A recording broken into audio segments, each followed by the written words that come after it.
Huwag ka na umiyak. Nasaan na? Ano sasabihin mo kay Tatay Alan? Balik niya na dito sa Angela. Ibalik lang niya si Angela. Gusto mo sumama na sa amin para dalhin ka rin namin doon sa pagamutan? Barangay, no? Isang mapagpalang hapon po sa atin lahat. After po natin makuha si Angelica sa bahay ni Nanay Cathy at nadala na rin natin sa pagamutan. After noon mga kababayan, nagsabi pa rin yung kamag-anak ni Nanay Cathy na nagwawala daw mula nung kinuha natin yung kanyang anak. Kaya naman ngayon na medyo na-control na natin yung problema kay Angelica, so hindi na po pwede na ipagsawalang bahala na lang. Kaya napag-usapan ng team na papasyalan po natin si Nanay Cathy para kung ano ang pwedeng gawin at kung ano pa ang pwedeng itulong kay Nanay Cathy. Mga kababayan, samahan niyo po kami at titignan natin kung ano na po ang nangyari sa kanya. Tara, let's go. Ay, samahan niyo ako, babanatan ako eh. Kayo mauna. Ayan.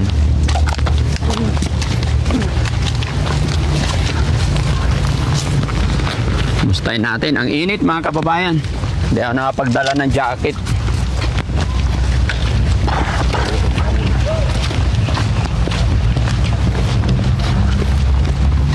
Kapitan. Ano nga? Ang shoulder. Ano yung babae?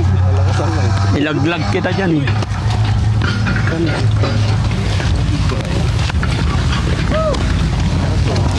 Gumagawa sila ng tulay.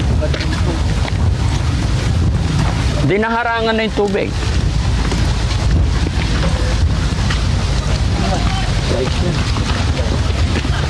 Flood control.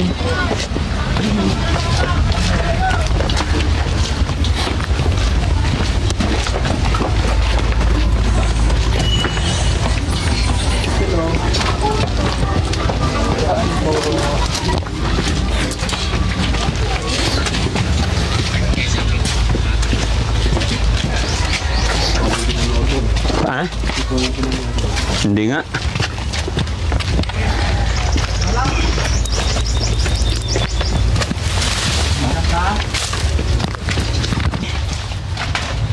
Opo. Okay lang yan. Okay lang yan na ipabukas lang po ng pinto.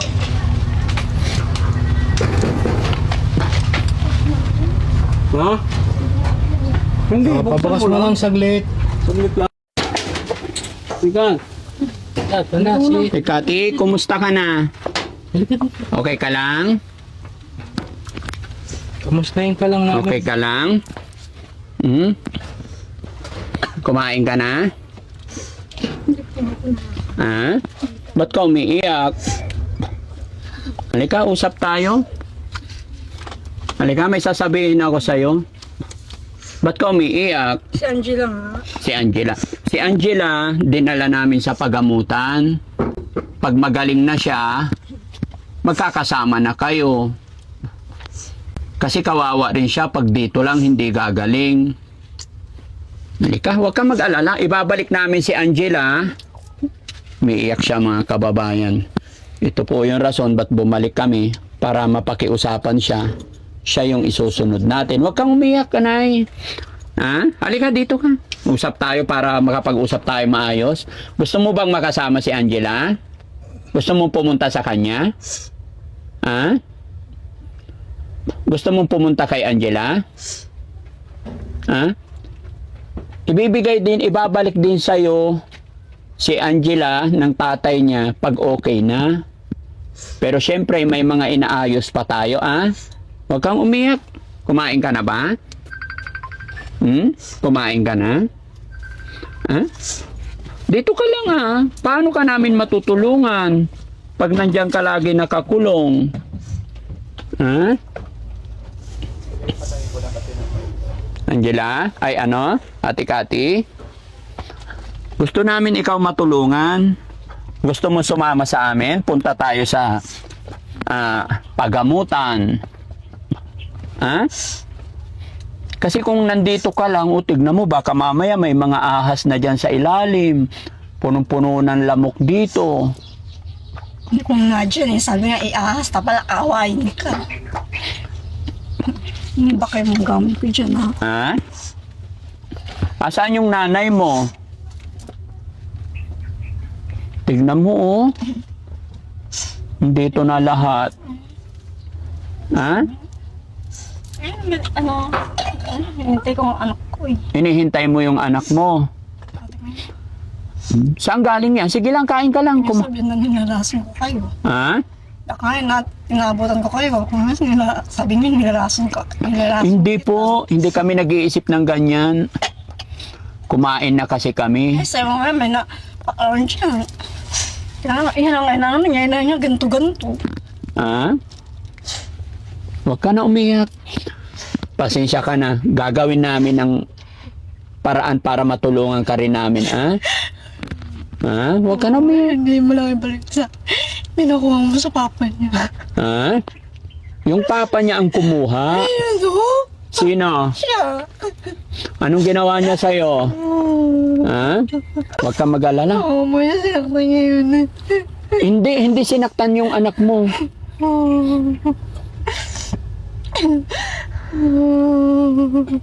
Ate Kati, huwag ka na umiyak.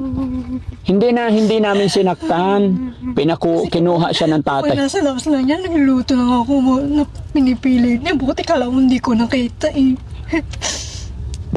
Hindi siya napilay. Hindi, nung nakarang taon dyan, no? Nakaraang taon. Huwag ka mag-alala. Pagbalik ni Angela dito, magaling na siya. Ha? Huwag ka na umiyak. Konting tiis lang. Lalabas din si Angela pag magaling na siya, ha? Pero gusto namin, pag magaling na si Angela, pati si Nanay Kati, magaling din siya. Para makapagsama na kayo, makapamuhay kayong dalawa ng normal, no? Sayang kasi bata pa kayo. Ha? Magtiwala ka sa amin. Magtiwala ka kay God. Lahat ng problema may kalutasan. Ano? Wala akong tiwala sa iba. Wala kang tiwala sa iba. Sa amin magtiwala ka. Ha? Tinan mo, nakakatakot dito. Baka pagdating sa ilalim, mayroon ng ahas, may kobra, may asawa. Sobrang may asawa. Walang asawa. Baka lingkisin ka na dito. Doon kapag ano, nandiyan na. Yan na, paano na, magkagamot na daw. Sino nagbigay ng pagkain mo? Lola niya. Yung lola niya? Sir, kinuha ng papa niya, kako ayaw maniwala. Opo, kinuha, dinala sa pagamutan, ha? Pumunta kami dito, tignan yung kalagayan mo.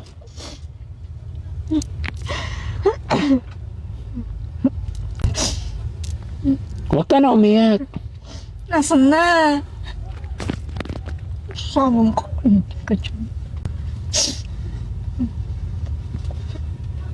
Pag magaling na siya, ibabalik namin siya, okay? Ha?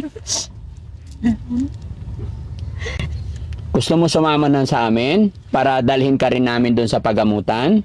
Hintayin ko na. Ha? Hintayin ko na lang. Ano? Hintayin ko na lang. Hintayin mo na lang siya dito.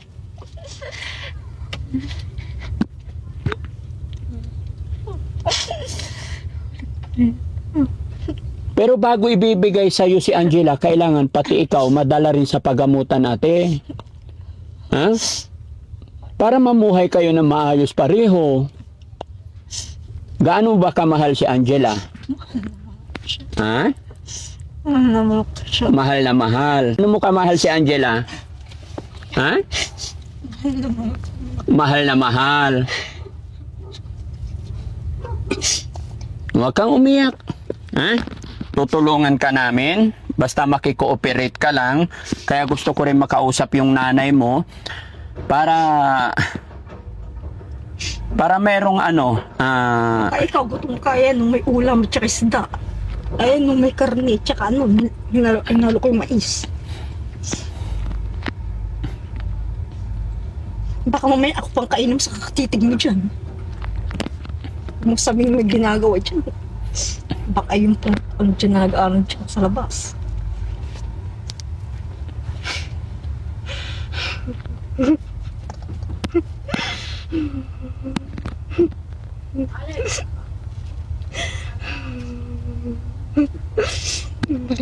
Pabalik mo siya dito. Oo, ibabalik namin siya, ah. Pagkalabas niya sa pagamutan, ah. Sino kang makati? Sabi ni tatay, pumunta ka daw doon sa bahay nila. Ano? Pinuntahan mo doon si Angela? Huwag kang mag-alala, nasa pagamutan siya, ah. Okay? Gusto mo siyang makita? Masasarap. Masasarap siya. Hindi.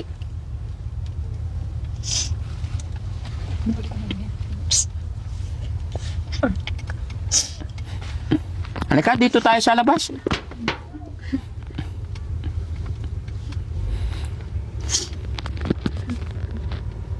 Ito yung kalagayan niya mga kababayan, kaya tinignan namin siya.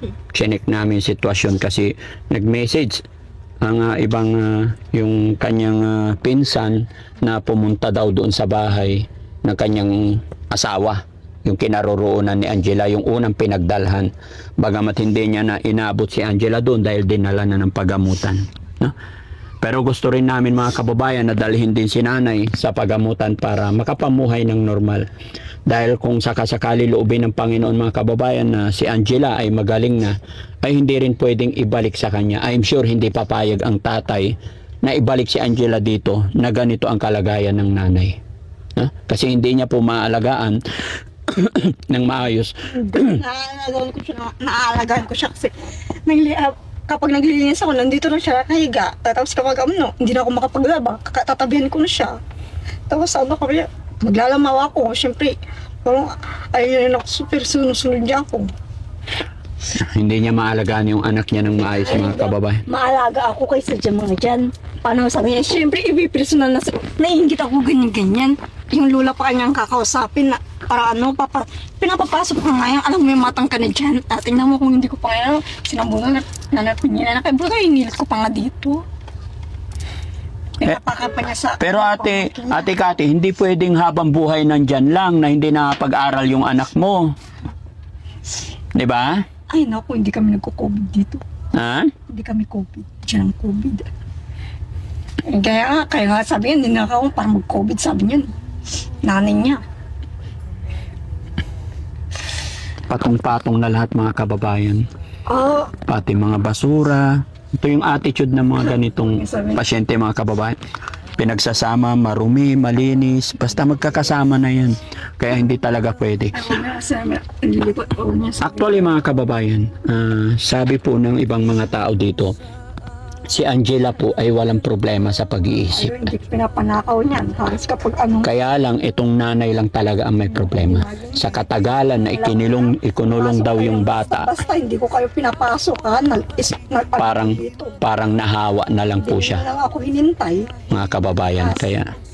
Kaya ganito po yung sitwasyon. Naku, Daddy, gutom ka. Hindi Kumain ako ka. gutom.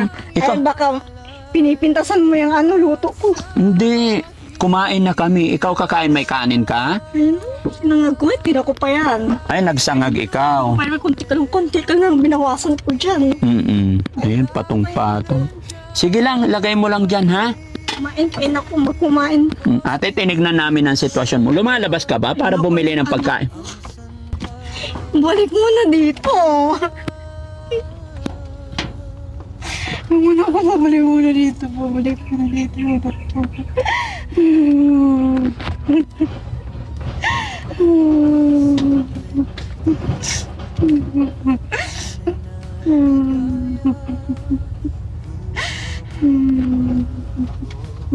Hayaan mo pag magaling na ibalik namin, ha? Okay? Sige. Para hindi masyadong mapagod mga kababayan. Kaya na aking sinabi mga kababayan, ayon sa impormasyon ng mga kapitbahay dito, Ay, nag-isang pa na kay kakabahan ko. si Angela po nung una ay normal at matino. Kaya lang dahil sa pagkulong ng kanyang ina na katagal-tagal, umabot ng 19 na taon, ay yun, hindi na na-exercise yung paa hanggang sa hirap na siyang maglakad. So, unti-unti mga kababayan, gaya na aking sinabi, sana isunod din natin si nanay. Pero syempre kailangan kausapin din natin ang kanyang magulang, kanyang ibang kamag-anak kapamilya.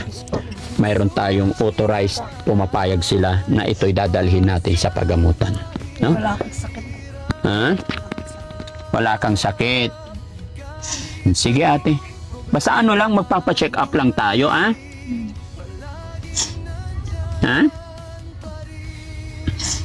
Alis na kami, ate. Bibigyan kitang pera. Gusto mo? Balik niyo na naman. Balik niyo na naman dito yung anak. Ibalik yung anak mo. Papa niya kausa. Ayun na kasi dalawa pa sila. Mag-uusap kayo ng asawa mo na maayos pag okay na ang lahat, ha? Okay? Ano yung pangalan ng asawa mo? Alan. Allen? Alan. Alan, okay. Ilan taon ba kayo nagsama ni Kuya Alan? Naalala mo? Ha? 3 taon mahigit. Ilan ang anak niyong dalawa? Ha? 3 yung anak niyo. Alam niya mga kababayan, 3 po yung anak nila, puro babae. No? Okay, so babalik kami dyan, ha? Ba't yung iba mong anak hindi mo pinapunta dito? Nasa kanya. Ha? Nasa kanya rin. Ay, nasa kanya. Kaya si Angela lang yung nasa iyo. Ngayon, wag kang mag-alala lahat, ha? Sabihin na baka nandito na, wala pa. Hindi, nandoon si Angela sa tatay niya. Inaalagaan niya. Okay? Huwag kang mag-alala. Babalik din yun pag normal na, pag okay na ang lahat, ha? Kaya kailangan ikaw magpagaling ka rin, ano? Para makuha mo yung anak mo, ano? Okay? Sige, alis na ako, ha? Apir muna. Apir. Yun, salamat. Mapapanood ni Angela ito. Anong mensahe mo kay Angela? Anong sasabihin mo kay Angela? Anong mensahe mo kay Angela? Mapapanood niya po ito. Napapanood. Ha? Mapapanood ni Angela. Sige, ano sasabihin mo kay Angela? Sige, okay na. Wag na ho. Wag na. O kay ano? Kay Tatay Alan, baka may gusto kang sabihin. Ano sasabihin mo kay Tatay Alan? Balik niyo na dito sa Angela. Ibalik lang niya si Angela. Sige, sasabihin ko sa kanya, ha? Pero bago niya ibabalik, kailangan ipagamot muna, kaya hintayin mo siya, ha? Okay? Sige, alis na po kami. Naninili pang pera. Ha? Kang trabaho. Trabaho yan. Magtrabaho si... So yun mga kababayan, at least nakita natin yung sitwasyon. Gaya na aking sinabi, makikipag-communicate pa tayo kung sino pwede natin kausapin para magawan din natin ang paraan. At least mga kababayan, nakapagsimula na tayo magmula kay Angela and then kay Nanay Cathy. Problema mga kababayan, pati yung nanay ni Ate Cathy ay may problema din. Kaya step by step at may awa ang Panginoon, no? So mga kababayan, mga kabarangay, samahan niyo po kami. Huwag po sana kayong magsawa, sumuporta sa Team Daddy Frankie. Maraming salamat. Magandang hapon, magandang tanghali, and God bless po. Bye-bye, Ate Cathy. Nakausap na natin mga kababayan si Ate Cathy, Nanay Cathy. At sa kwartong ito, sa kubong-kubong ito mga kababayan, yan, kung makikita nyo, may papag. Dito rin po nakatira yung isang lola, nanay po ni Ate Cathy. Yan, na mayroon din pong depression na ngayon ay hindi natin siya inabutan. Naggagala-gala din yun mga kababayan. Nakausap ko po siya nung unang-una nating punta dito. So yun ang makakausap natin. Pero paano nga ba natin makausap maging ang lola ay may problemang pinagdadaanan din. Pero alam ko may mga kapatid din si lola at sila yung magbibigay permiso sa atin kung paano natin ma-rescue, paano natin matulungan ang pamilyang ito. So yun mga kababayan, maraming salamat.